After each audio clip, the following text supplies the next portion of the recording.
Thank you very much. Thank you very much. If I had known that I was going to get here and see Jerry Falwell 34 pounds lighter and me 34 pounds heavier, I don't think I would have come here. But anyway, it is a great, great pleasure to be here with Jerry, Becky, Dr. Godwin. It is a great honor to be here.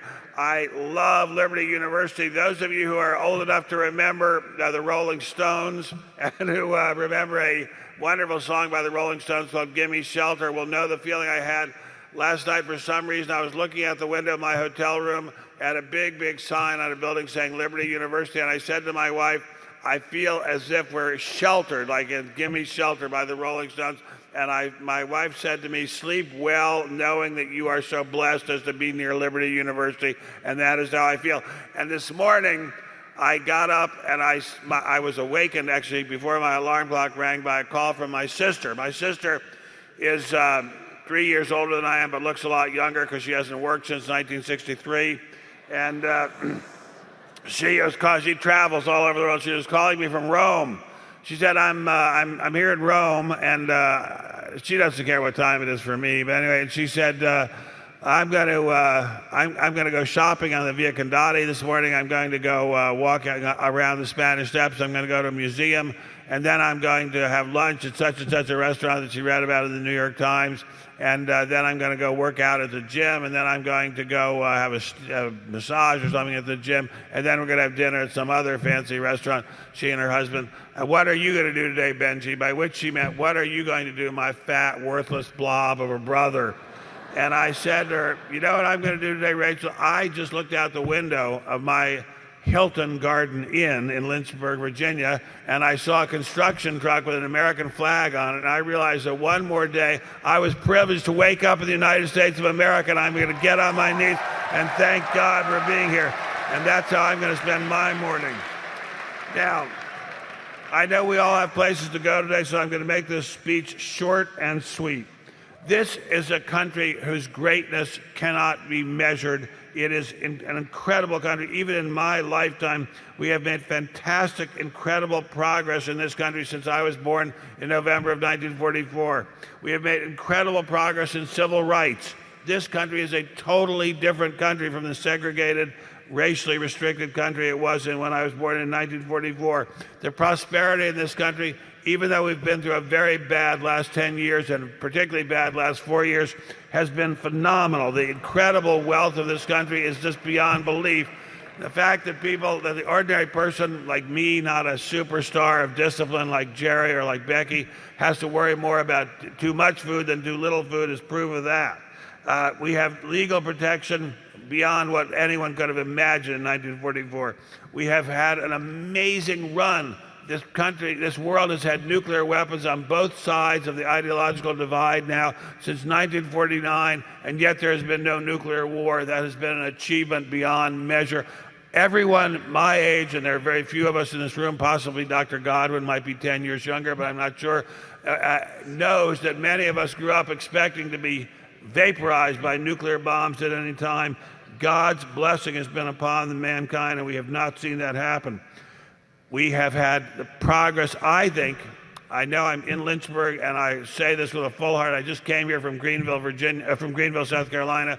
The progress, I love South Carolina. Anyway, we have made more progress, I believe, in the southeastern United States than anywhere else in this country. And any one of the people in Hollywood who makes movies about the South and who thinks it's still run by the Ku Klux Klan has had his head buried in a very deep hole for a very long time, because the South is where the real progress in this country in human rights has been made.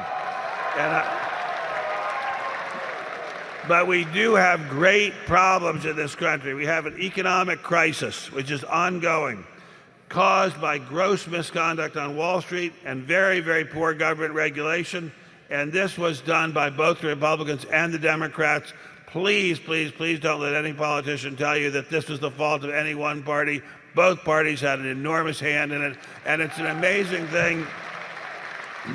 It's an amazing thing to me to see one of the candidates say that the problems were all caused by the previous incumbent in the office, when he has now taken into his administration many of those same people in positions of top authority in the economic realm.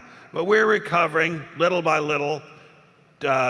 $850 billion at a time. We're recovering little by little, and we will continue to recover. But we're not going to recover, as far as I can tell, by the history of the New Deal and the Great Depression and the history of this very, very serious correction. We're not going to recover by government writing a huge check.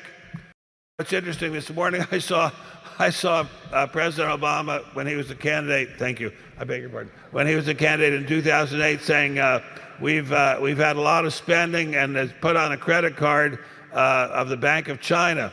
And he said, so we're going to stop doing that. Well, now $8 trillion in debt later, or $7.5 trillion in debt later, we're still doing it. We've got to stop. We're not going to recover by writing checks and then sending them, asking that we be given debit cards from the Bank of China. That's not going to happen. We're going to recover by small business, by entrepreneurship, by the skills that you learn here at Liberty University, by one job at a time, one small business at a time, one person with a good idea at a time. I recently spoke at a gathering called Young Presidents in Dallas, Texas, and these people are amazing people, and Dallas is an amazingly vibrant town. And these people have business ideas and jobs, and they're creating businesses. The man I spoke to who impressed me most had a business where he's disposing of, treating, transporting, and then disposing of water used in fracking, which is going to make America the leading energy producer in the world within just a very short time.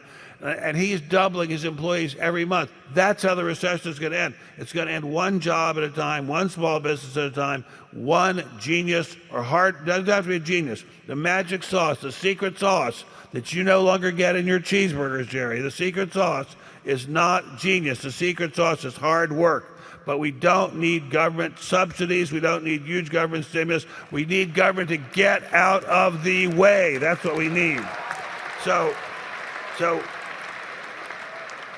But we will recover. We will recover. There's never been a depression that lasted forever, and there's not going to be this time. But we face much more than an economic crisis. We face a moral crisis in this country, and the real issue in this country right now is how we're going to deal with the moral crises. And I'm just going to list a few of them. One, debt. We have an enormous debt. This debt is now so large that we're going to have to default on it one way or the other. We're going to have to default either by just at some point saying we can't pay it, or else by defaulting on the route of inflation and inflating our way out. And that means for you young people in the audience, you're going to see someday the $50 Big Mac. You think it's impossible. I know you think it's totally impossible. It's going to happen by the time you're my age. I hope you live that long. Anyway, this debt is just overwhelming. It is criminal to have imposed this much debt on our children, grandchildren, great-grandchildren. You cannot imagine how fast it's going to keep compounding unless we do something drastic to stop it. Second, moral crisis, work. Too many people in this country won't work. We have roughly, very, very roughly, this is a very rough number, 12 million people out of work. That's 22 million if you count those who are looking for full-time work and can't get it. But we have roughly 12 million out of work. But we also have roughly 5 million unfilled jobs that cannot get filled because we don't have workers willing to do the work or willing to train themselves to do the work. If we could fill those 5 million jobs overnight, we would immediately end the recession. But too many people in this country do not want to work. They don't have the skills, and they don't have the mental setup to work. They just are not used to work. And they therefore become dependent on others who are working, and they become a burden to those who do work and to the whole society. And it's immoral. It is simply immoral not to work. Work is part of man's destiny. It doesn't have to be work at a job, but work as a homemaker, work in some form is immoral. It is immoral not to work, and it's immoral not to work on Wall Street by having scams instead of doing honest work. And that's just as immoral as applying for a welfare check when you don't really need it, or what I see a lot of out in LA, an astonishing amount of applying for disability, and people who are able to work out at the gym for 2 hours a day somehow, but are too disabled to go to work and get a check from the government. See, another thing, which probably doesn't get talked about much here at Liberty, but it should be, pornography on the internet. This is just an astonishing crime against mankind. It degrades human relation, degrades women, degrades love, degrades everything it touches. Now, there are some people in this country who talk a lot about the war on women. And the war on women, it seems to me, the real war on women takes many forms. One of them is to degrade them and dehumanize them with pornography. This is a serious issue in this country. It isn't much talked about, but it is a serious issue. I don't know how you solve it because it's an issue involving free speech, but somehow the idea that it is allowed to put this kind of trash and this kind of dehumanizing garbage on the internet every day so that any child can see it is just disgusting. Next, the collapse of the family. We have an amazing situation here with the family collapsing in America. When I was a child, a tiny percentage, maybe 5 or 6% of children in this country were born out of wedlock. Now the number is above 80% for African Americans. It's above 50% for Hispanics. It is approaching 50% for Caucasian women. This is a catastrophic situation for communities and for children.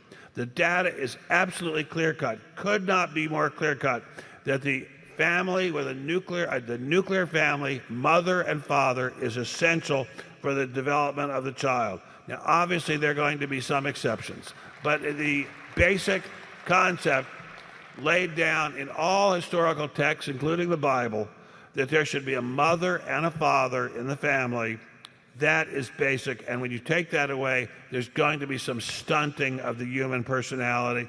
Now, as I say, obviously there will be some exceptions. There will be some people who are very, very talented and have great abilities and will be able to triumph over that. But in general, the problem is overwhelming.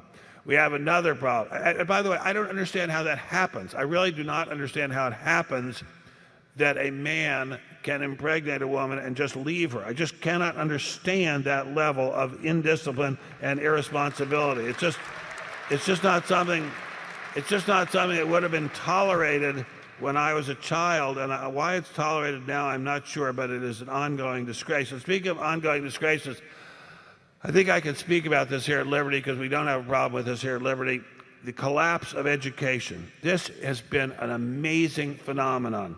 The data is clear-cut. Among the major industrial countries, the United States of America, which used to consistently rate first in mathematics and science, is now consistently either last or very close to last. The SATs consistently go down. They're constantly reworking them to make them easier, to make it seem as if they're doing better. It isn't working.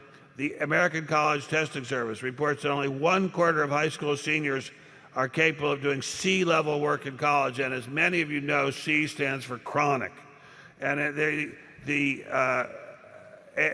SATs have recently reported. You're pretending like you don't know what that is. The SATs are telling us that high school seniors know more about American history and American and English literature than college seniors. This is a disgrace. This is an American a disgrace to the United States of America.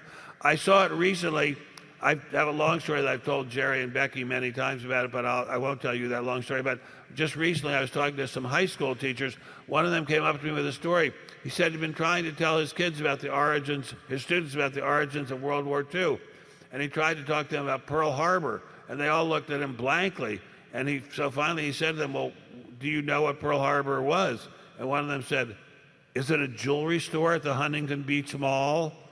No, it's not a jewelry store. It was a big giant attack on the United States by Japan that started World War II for the United States of America. We have another real problem, serious problem in the United States of America's educational system. We don't allow any real inquiry about science.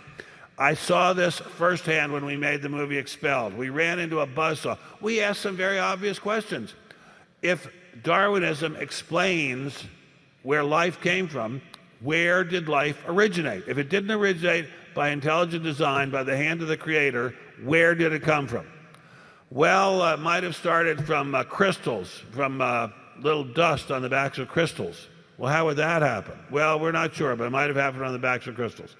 I asked Richard Dawkins, probably the most famous atheist Darwinist in the world, how did life on Earth originate if not by divine plan and divine hand and creation? And he said, well, maybe people from outer space came and seeded the Earth with life. Well, where did they come from? Well, not sure, but maybe people from outer space. I said in the movie, so Richard Dawkins, the most famous atheist in the world probably, says that people from outer space created life on Earth, but he refuses to believe that an intelligent, loving God could have created life in the world.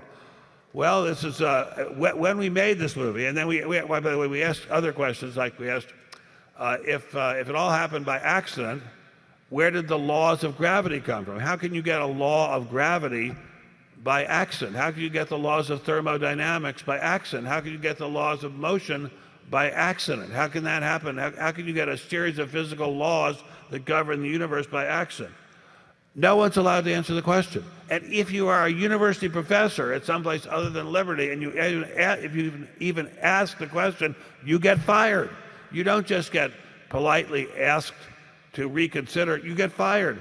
That's not science. No real scientific inquiry is allowed on this basic subject. If you even start to come close at most universities, or even high schools, suggesting that there was an intelligent design and an intelligent creator, you lose your job. That is not where great education comes from. Great education comes from being unafraid to ask questions, not from being not allowed to ask questions. This applies to many subjects. I'm not going to mention them all because there are too many of them. We have another issue, which to me is issue number one in this whole country. We have an amazing situation in this country, really interesting situation. If there's a little town somewhere and a small boy falls down a well, we go to great lengths to save him. We turn out the fire department, we turn out helicopters, we turn out the National Guard. We'll go to amazing lengths to save that little boy. But we purposely kill 1 million of our most innocent human beings every year. And then we brag about it and say that it's a great achievement and call it a woman's right to choose. No woman, no man has the right to choose to kill another innocent human being. And in this country, in this great country, we have had an astonishing, horrifying disgrace, the disgrace of human slavery. That was absolutely abhorrent, disgusting, revolting, a crime against humanity. But now we have another one. We have mass murder, a Holocaust going on, and we call it a woman's right to choose. We're killing, as I say, roughly, the number can vary each year, but roughly 1 million a year of the most innocent beings among us who have done nothing wrong whatsoever, and we're killing them on a horrific scale, and we brag about its progress. And if someone questions it and says these are innocent human beings, why are you killing them? That person is considered a monster. Look, a long time ago, when I was at Yale, long time ago, I was totally ignorant about this whole subject. To me, when the pro-abortionists said, it's not a human being, it's just a little mass of tissue, that's nonsense. I'm not allowed to curse from the stadium. Becky told me that I'd have my hand slapped very hard if I did, but you know what that is. You know what kind of nonsense that is. It's not just a mass of tissue. It's a human being. It's a human being. And every year in this country, we kill roughly 250,000 baby girls in sex selection abortions. And the abortionists say, we are conducting a war on women.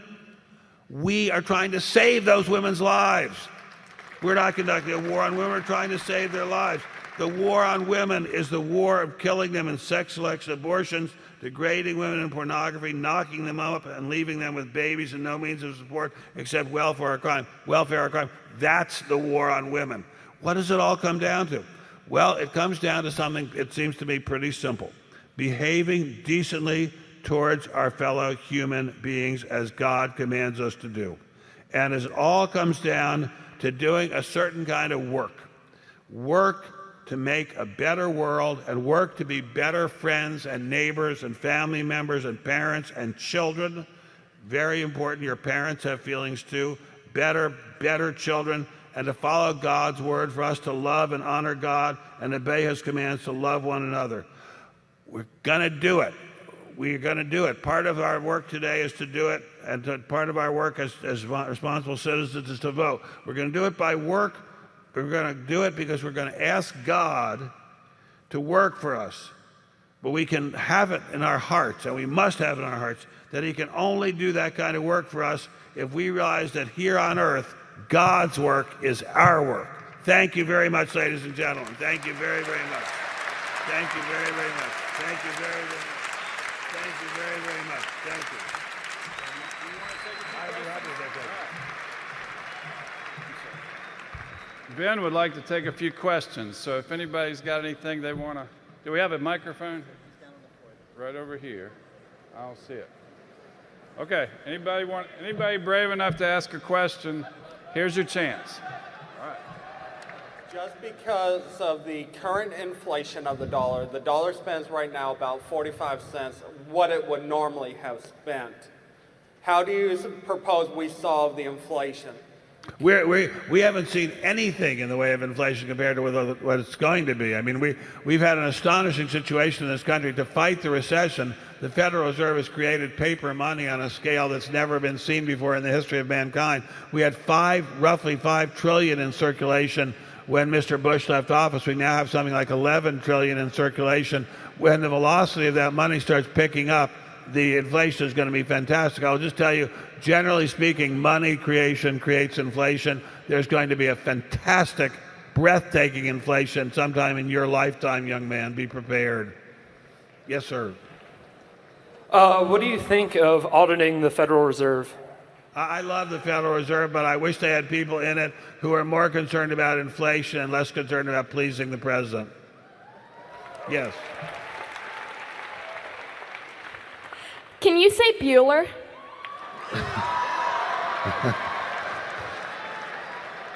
Okay, I'm going to Adams, Adamley, Adamowski, Bueller, Fry. Thank you. Yes, sir. Thank you very much. Thank you. Thank you very much. Yes. In your opinion, what would be the easiest evidence to put out to the abortionist crowd for the humanhood or personhood of the unborn? Just any kind of photo or X-ray or sonogram of a baby inside a woman. That's data that babies in utero can hear music, can react to music, can react to pain. That's a baby. And, you know, let me just tell you something. I'm not telling you how to vote. You guys have to decide how to vote yourselves. That's a free country, and this is a free society. But several years ago, when Mr. Bush was president, there was a bill in the Senate to ban what is called partial birth abortion, which is a baby has already been mostly out of the birth canal and yet is killed by the abortionist. And there was a bill to ban that. Only one senator voted to kill that bill. Can you guess who it was? From Illinois. Yes. In the scientific community, there's, of course, that big hush when it comes down to the questions of Darwinism. What do you say to a future scientist that, I'm going to finish with a creation studies minor, what kind of support, what kind of guide would you give me? What the Darwinists always say is that intelligent design isn't science because you can't replicate it, you can't prove it, you can't duplicate the research. And what I always say is neither can you. Show us where life began. Show us where the laws of physics came from. Show us how a cell has 250,000 little tiny moving parts that can repair each other and replicate themselves. Show us how that happens. Look, we have just as much evidence in the Bible of where creation and where life came from as they do in all their laboratories. We have more. Yes. Sir. Mr. Stein, Sir. You're one of the few people I've met in my life who has an interest in both government and entertainment. And as a pre-law and cinematic arts double major, I was wondering if you had any words of wisdom. If you're going to come out to Hollywood, bring a lot of money. Because it's going to take you a while to get a job, and if you're going to be a lawyer, be prepared for a long wait to get a job. But be patient, keep at it, and eventually you'll break through. Sir. Yes, as you're well aware, the total credit market debt as a percentage of the gross domestic product has been skyrocketing since the early 1980s. What implication do you see that this has on the decline? On the separation of the increasing wealth inequality of the middle class, and also I don't think it has anything to do with the increasing wealth inequality of the middle class. I think the increasing wealth inequality of the middle class has to do largely with the fact that many members of the middle class do not have useful skills and also do not save. I mean, there's been very, very, very little data connecting anything done on Wall Street with wealth inequality, and what it's mostly correlated with is declining education and declining willingness to work and save. Okay, thank you. Thank you. Yes, sir. I just had to say Bueller, Bueller, Bueller! Okay, well, now you've said it and you're on your way. Okay. Yes, sir. Mr. Stein, could I ask you your personal opinion on gay marriage and that issue as the country moves forward? I think it should be decided on a state-by-state basis and not by the federal government. Okay. All right, well then in that case, I'll leave you to your own devices. God bless you, and let's all imitate the example of our fine Jerry Falwell and not to eat so many burgers and fries. Thank you, Ben. All right, we're going to dismiss a little early to give you time to get to the airport, if that's what y'all are going to do. Great questions, except for one, but thank you and have a great day.